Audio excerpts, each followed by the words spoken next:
Hi, ನಮಸ್ತೆ friends. ಎಲ್ಲ ಹೇಗಿದ್ದೀರಾ? ಚೆನ್ನಾಗಿದ್ದೀರಾ ಅಂತ ಭಾವಿಸ್ತೀವಿ. ನಾವು ಸಹ ಚೆನ್ನಾಗಿದ್ದೀವಿ. ಇವತ್ತು ಈಸಿಯಾಗಿ ಉದ್ದಿನ ವಡೆ ಯಾವ ರೀತಿ ಮಾಡೋದು, ಕಡಿಮೆ ಇಂಗ್ರೀಡಿಯೆಂಟ್ಸಲ್ಲಿ ಯಾವ ರೀತಿ ನಾವು ಉದ್ದಿನ ವಡೆನ ಮಾಡೋದು, ಯಾವ ರೀತಿ ಉದ್ದಿನ ವಡೆನ ಹಾಕಬೇಕು ಅಂತ ನಾನು ತೋರಿಸ್ತೀನಿ ವಿಡಿಯೋದಲ್ಲಿ. ಸೊ ವಿಡಿಯೋನ ಪೂರ್ತಿಯಾಗಿ ನೋಡಿ, ಎಲ್ಲೂ ಸ್ಕಿಪ್ ಮಾಡ್ತೀರಾ.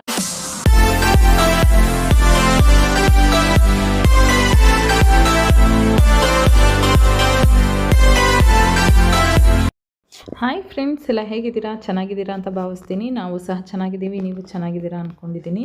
ಇವತ್ತು ಸಿಂಪಲ್ಲಾಗಿ ಒಂದು ಉದ್ದಿನ ವಡೆ ಮಾಡೋದು ಯಾವ ರೀತಿ ಅಂತ ನಾನು ಹೇಳ್ಕೊಡ್ತೀನಿ. ಇದಕ್ಕೆ ಹೆಚ್ಚಿಗೆ ಇಂಗ್ರೀಡಿಯೆಂಟ್ಸ್ ಬೇಕಾಗಿಲ್ಲ, ತುಂಬ ಚೆನ್ನಾಗಿ ಬರುತ್ತೆ. ಸೊ ನೋಡ್ತಾ ಇದ್ದೀರಲ್ಲ ಏನೇನು ಬೇಕು ಅಂತ. ಉಪ್ಪು, ಮೆಣಸು, ಜೀರಿಗೆ, ಹಸಿಮೆಣಸಿನ್ಕಾಯಿ, ಹಿಂಗು. ಮೊದಲಿಗೆ ಇವಾಗ ಒಂದು 3 ಮೆಣಸಿನ್ಕಾಯಿ, ಒಂದೇ ಒಂದು ಸ್ವಲ್ಪ ಪುಟಾಣಿದು ಶುಂಠಿ ತೊಗೊಂಡಿದ್ದೀನಿ. ಅದನ್ನು ಮಿಕ್ಸಿ ಗ್ರೈಂಡರ್ ಮಾಡಿಕೊಂಡೆ.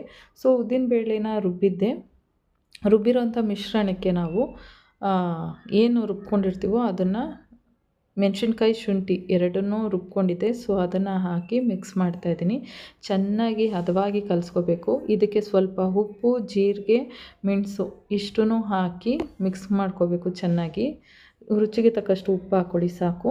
ಇದು ಉದ್ದಿನ ಬೇಳೆನ ನಾವು 2 ಅವರ್ ನೆನೆಸಿ ನೀರು ಹಾಕ್ತಿರ ಗಟ್ಟಿಯಾಗಿ ರುಬ್ಕೋಬೇಕು. ಈ ರೀತಿ ಹದವಾಗಿ ಗಟ್ಟಿಯಾಗಿ ರುಬ್ಕೋಬೇಕು. ಸೊ ಉದ್ದಿನ ಬೇಳೆ ನೆನೆಸಿರೋ ವಿಡಿಯೋ ನಾನು ಮಾಡಿಲ್ಲ. ಉದ್ದಿನ ಬೇಳೆ ನೆನೆಸೋವಾಗ ಒಂದು ಸ್ಪೂನ್ ಅಕ್ಕಿ ಹಾಕಿ ನೆನೆಸಿ, ಆವಾಗ ಕ್ರಿಸ್ಪಿಯಾಗಿ ಬರುತ್ತೆ, ಗರಿ ಗರಿಯಾಗಿ. ಸೊ ನೋಡ್ತಾ ಇದ್ದೀರಲ್ಲ, ಈಗ ಹಿಂಗೆ ಹಾಕಿದೆ. ಸೊ ಸ್ವಲ್ಪ ಇಂಗು, ಆಮೇಲೆ ಮೆಣಸು, ಜೀರಿಗೆ ಎಲ್ಲ ಸ್ವಲ್ಪ ಸ್ವಲ್ಪ ಹಾಕಿ ಸಾಕು, ಜಾಸ್ತಿ ಹಾಕಬೇಡಿ. ನೋಡ್ತಾ ಇದ್ದೀರಲ್ಲ, ಈ ಹದವಾಗಿ ರುಬ್ಕೊಂಡಿರೋ ಉದ್ದಿನ ಬೇಳೆಗೆ ಸೊ ಎಲ್ಲ ಹಾಕಿ ಮಿಕ್ಸ್ ಮಾಡ್ತಾಯಿದ್ದೀನಿ. ಫುಲ್ಲು ಅದು ಒಂದಕ್ಕೊಂದು ಫುಲ್ಲು ಇದಾಗಬೇಕು. ಸೊ ಚೆನ್ನಾಗಿ ನೀಟಾಗಿ ಈ ಥರ ಹೊಂದ್ಕೊಳ್ಳೋ ಹಾಗೆ ಚೆನ್ನಾಗಿ ಎಲ್ಲ ಮಿಕ್ಸ್ ಆಗಿದೆ. ಈಗ ನೋಡಿ, ಇಷ್ಟು ಗಟ್ಟಿ ಇದ್ದರೆ ಸಾಕು. ಆವಾಗ ವಡೆನ ಆರಾಮಾಗಿ ಹಾಕ್ಬೋದು.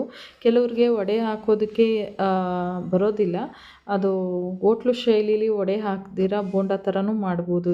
ಇದಕ್ಕೆ ಸ್ವಲ್ಪ ಕಾಯಿ, ಕೊತ್ತಂಬರಿ ಸೊಪ್ಪು ಅದೆಲ್ಲ ಹಾಕ್ಬಿಟ್ಟು ಉದ್ದಿನ ಬೋಂಡ ಥರನೂ ಸಹ ಮಾಡ್ಬೋದು, ಅದು ಚೆನ್ನಾಗಿರುತ್ತೆ. ಅದಕ್ಕೆ ನಾವು ರುಬ್ಕೋಬೇಕಾಗತ್ತೆ.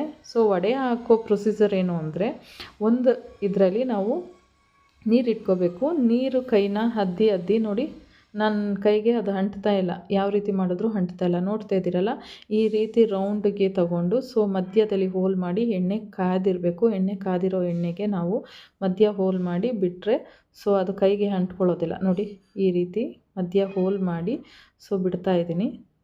ನೋಡಿ, ಕೈಗೆ ಅಂಟಿಲ್ಲ ಅದು. ಈ ರೀತಿ ಮಾಡಿದ್ರೆ ತುಂಬ ಈಸಿಯಾಗಿ ಬರುತ್ತೆ. ಸುಮಾರು ಜನಕ್ಕೆ ಈ ರೀತಿ ಮಾಡೋದಕ್ಕೆ ಬರೋದಿಲ್ಲ.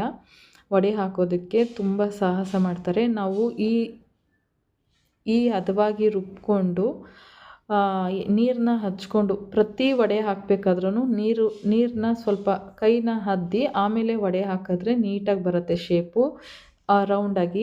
ಸೊ ನಮಗೆ ಹೋಟ್ಲಲ್ಲಿ ತಿನ್ನೋ ರೀತಿಯೇ ಸಿಗುತ್ತೆ. ಇದು ತುಂಬ ಚೆನ್ನಾಗಿರುತ್ತೆ.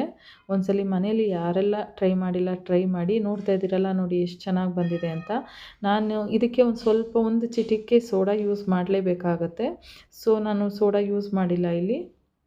ನೋಡಿ, ಸೋಡಾ ಹಾಕಿಲ್ಲ ಅಂದ್ರೂ ತುಂಬ ಚೆನ್ನಾಗಿ ಬಂದಿದೆ. ನೆನೆಸೋವಾಗ 1 ಸ್ಪೂನ್ ಅಕ್ಕಿ ಹಾಕೋದ್ರಿಂದ ಕ್ರಿಸ್ಪಿ, ನೀವೇ ನೋಡ್ತಾ ಇದ್ರಲ್ಲ ಕ್ರಿಸ್ಪಿ ಹೆಂಗಾಗಿದೆ ಅಂತ. ಇವತ್ತಿನ ಬೆಳಗ್ಗೆ ತಿಂಡಿಗೆ ನಾನು ಉಪ್ಪಿಟ್ಟು ಉದ್ದಿನ ವಡೆ ಮಾಡಿದ್ದೆ. ಸೊ ನಮ್ಮ ಮನೆಯವ್ರು ತಿಂದು ಹೇಳ್ತಾ ಇದ್ದಾರೆ, ನೋಡಿ ಎಷ್ಟು ಚೆನ್ನಾಗಿ ಬಂದಿದೆ ಅಂತ, ಕ್ರಿಸ್ಪಿಯಾಗಿದೆ. ಯಾರೆಲ್ಲ ವಿಡಿಯೋ ಇಷ್ಟ ಆಯಿತು ಲೈಕ್ ಮಾಡಿ, ಶೇರ್ ಮಾಡಿ. Thank you. ಎಲ್ಲರೂ ಮನೇಲಿ ಟ್ರೈ ಮಾಡಿ. ಮತ್ತೊಂದು ಸಲ ತೋರಿಸ್ತಾ ಇದ್ದೀನಿ ನೋಡಿ. ನೀರಲ್ಲಿ ಅದ್ಕೊಂಡು ಕೈನ ಸೊ ಈ ಥರ ರೌಂಡ್ ಮಾಡ್ಕೋಬೇಕು. ನೀರಲ್ಲಿ ಅದ್ದಿದ ತಕ್ಷಣ ಹಿಟ್ಟು ನಮ್ಮ ಕೈಗೆ ಅಂಟಲ್ಲ. ನೋಡಿ ಎಷ್ಟು ಚೆನ್ನಾಗಿ ಬರುತ್ತೆ. ನಾವು ಯಾವ ಶೇಪ್ ತೊಗೊಂಡ್ರೂ ಬರುತ್ತೆ ಅದು. ಸೊ ಅದನ್ನು ನಾವು ಮಧ್ಯದಲ್ಲಿ ಈ ಥರ ಗುಲಿ ಮಾಡಿಬಿಟ್ಟು ಸೊ ಹಾಕಿದ್ರೆ ಉದ್ದಿನ ವಡೆ ರೆಡಿ ಆಗುತ್ತೆ. ಮನೇಲಿ ಆರಾಮಾಗಿ ಮಾಡ್ಕೊಂಡು ತಿನ್ಬೋದು. ಈಗ ಚಳಿಗಾಲ ಬೇರೆ. ನೋಡಿ ಎಷ್ಟು ಚೆನ್ನಾಗಿ ಬಂದಿದೆ ಅಂತ. ನೋಡಿ, ಅಷ್ಟೇ ಸಿಂಪಲ್ಲು. ಈ ಥರ ಮಾಡಿ ತುಂಬ ಚೆನ್ನಾಗಿ ಬರುತ್ತೆ. ಸಿಂಪಲ್ ಇದು ನೋಡಿ.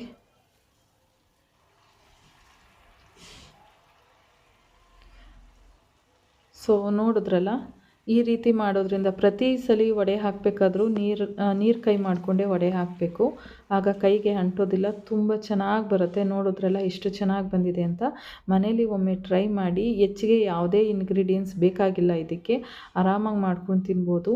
ತುಂಬ ಚೆನ್ನಾಗಿ ಕ್ರಿಸ್ಪಿಯಾಗಿ ಬಂದಿತ್ತು. ಸೊ ಯಾರಿಗೆಲ್ಲ ಇಷ್ಟ ಆಯಿತು ಲೈಕ್ ಮಾಡಿ, ಶೇರ್ ಮಾಡಿ, ಕಮೆಂಟ್ ಮಾಡಿ. ಥ್ಯಾಂಕ್ ಯು ಸೋ ಮಚ್ ಎಲ್ಲರಿಗೂ.